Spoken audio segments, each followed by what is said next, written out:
gut oder wieder von Skandinavien. Ja, Turo 6, die 6. Folge. I, John Fitzgerald Kennedy, do solemnly swear that you will faithfully execute the office of President of the United States. that I will faithfully execute the office of President of the United States And will, to the best of your ability, and will, to the best of my ability, preserve, protect, and defend the Constitution of the United States. preserve, protect, and defend the Constitution of the United States. So help you God.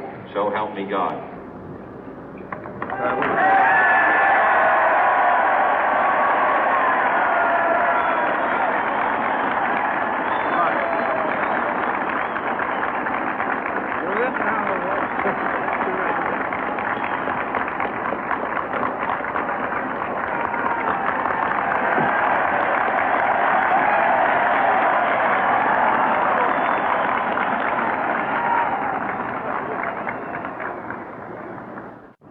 Vice President Johnson, Mr. Speaker, Mr. Chief Justice, President Eisenhower, Vice President Nixon, President Truman, Reverend clergy, fellow citizens. We observe today not a victory of party, but a celebration of freedom, symbolizing an end as well as a beginning, signifying renewal as well as change. For I have sworn before you and Almighty God the same solemn oath our forebears prescribed nearly a century and 3/4 ago. The world is very different now, for man holds in his mortal hands the power to abolish all forms of human poverty and all forms of human life. And yet the same revolutionary beliefs for which our forebears fought are still at issue around the globe.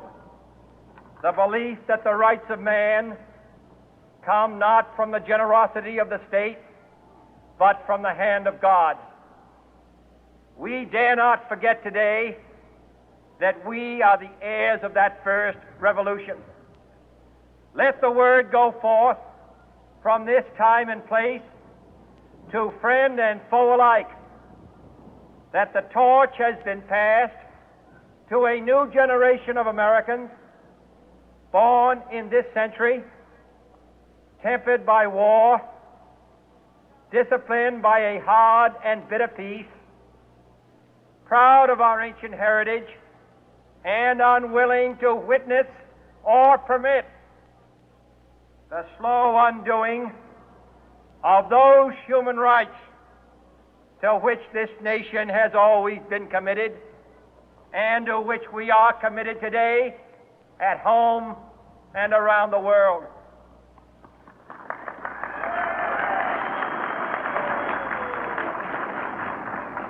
Let every nation know, whether it wishes us well or ill, that we shall pay any price, bear any burden, meet any hardship, support any friend, oppose any foe to assure the survival and the success of liberty.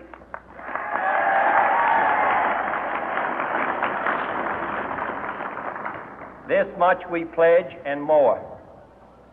To those old allies whose cultural and spiritual origins we share, we pledge the loyalty of faithful friends. United, there is little we cannot do in a host of cooperative ventures. Divided, there is little we can do, for we dare not meet a powerful challenge at odds and split asunder. To those new states whom we welcome to the ranks of the free, we pledge our word that one form of colonial control shall not have passed away, merely to be replaced by a far more iron tyranny. We shall not always expect to find them supporting our view, but we shall always hope to find them strongly supporting their own freedom, and to remember that in the past, those who foolishly sought power by riding the back of the tiger ended up inside.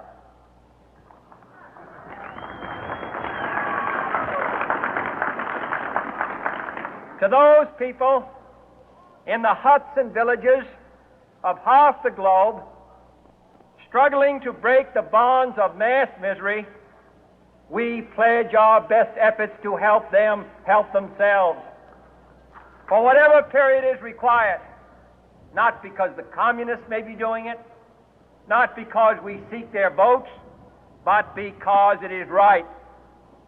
If a free society cannot help the many who are poor, it cannot save the few who are rich.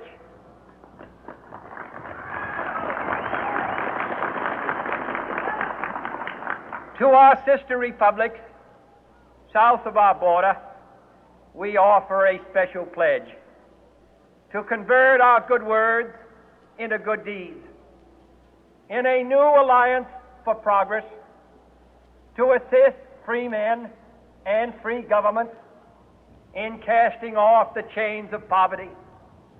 But this peaceful revolution of hope cannot become the prey of hostile powers. Let all our neighbors know that we shall join with them to oppose aggression or subversion anywhere in the Americas. And let every other power know that this hemisphere intends to remain the master of its own house.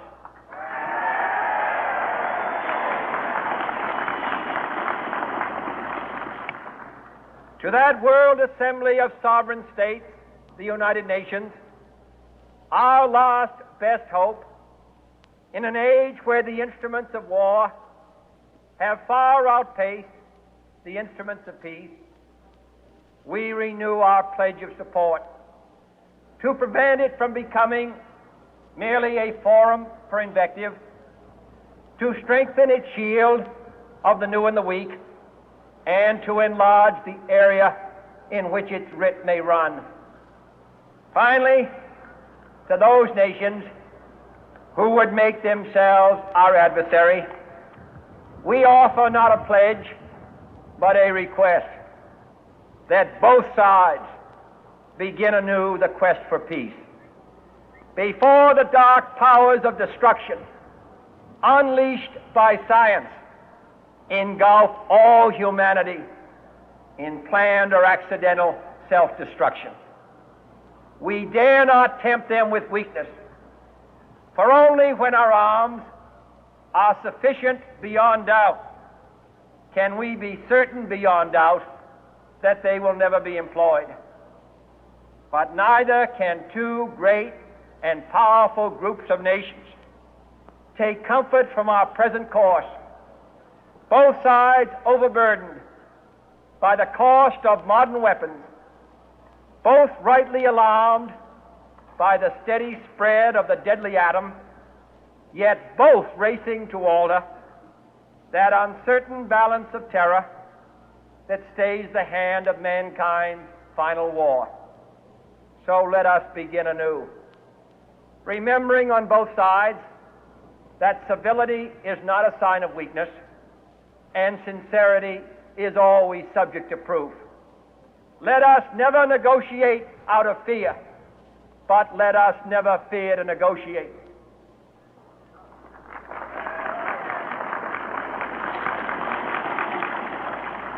Let both sides explore what problems unite us, instead of belaboring those problems which divide us. Let both sides, for the first time, formulate serious and precise proposals for the inspection and control of arms, and bring the absolute power to destroy other nations under the absolute control of all nations.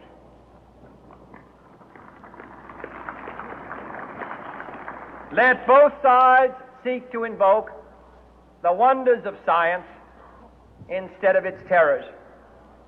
Together, let us explore the stars, conquer the deserts, eradicate disease, tap the ocean depth, and encourage the arts and commerce. Let both sides unite to heed in all corners of the earth the command of Isaiah to undo the heavy burden and let the oppressed go free. And if a beachhead of cooperation may push back the jungle of suspicion, let both sides join in creating a new endeavor, not a new balance of power, but a new world of law, where the strong are just and the weak secure and the peace preserved. All this will not be finished in the first 100 days, nor will it be finished in the first 1,000 days, nor in the life of this administration, nor even perhaps in our lifetime on this planet. But let us begin.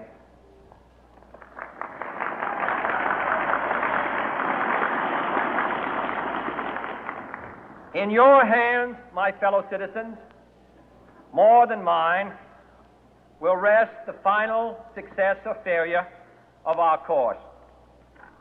Since this country was founded, each generation of Americans has been summoned to give testimony to its national loyalty. The graves of young Americans who answered the call to service surround the globe. Now the trumpet summons us again, not as a call to bear arms, though arms we need, not as a call to battle, though in battle we are, but a call to bear the burden of a long twilight struggle, year in and year out, rejoicing in hope, patient in tribulation, a struggle against the common enemies of man, tyranny, poverty, disease, and war itself. Can we forge against these enemies a grand and global alliance, north and south, east and west, that can assure a more fruitful life for all mankind? Will you join in that historic effort?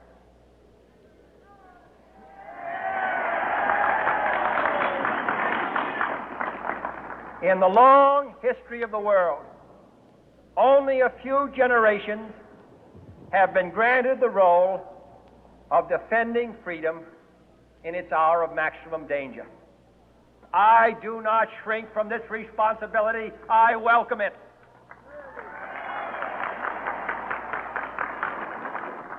I do not believe that any of us would exchange places with any other people or any other generation.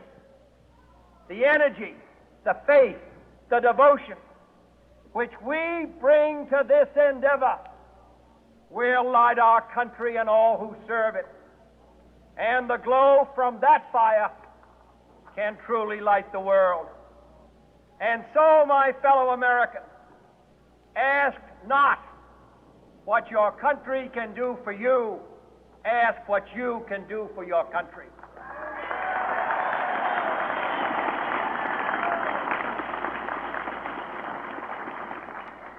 My fellow citizens of the world, ask not what America will do for you, but what together we can do for the freedom of man.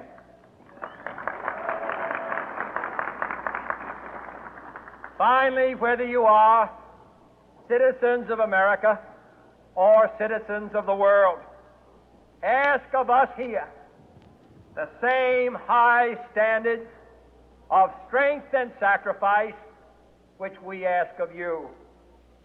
With a good conscience, our only sure reward, with history the final judge of our deeds, let us go forth to lead the land we love, asking His blessing and His help, but knowing that here on earth, God's work must truly be our own.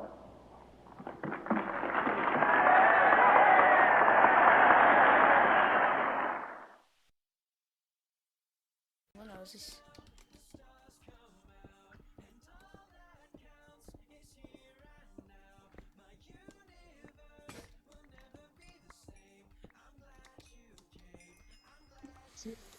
Oh Gott. Ja, okay, da irgendwo ist noch eine Cave. Das war's mit der Folge. Tschüss.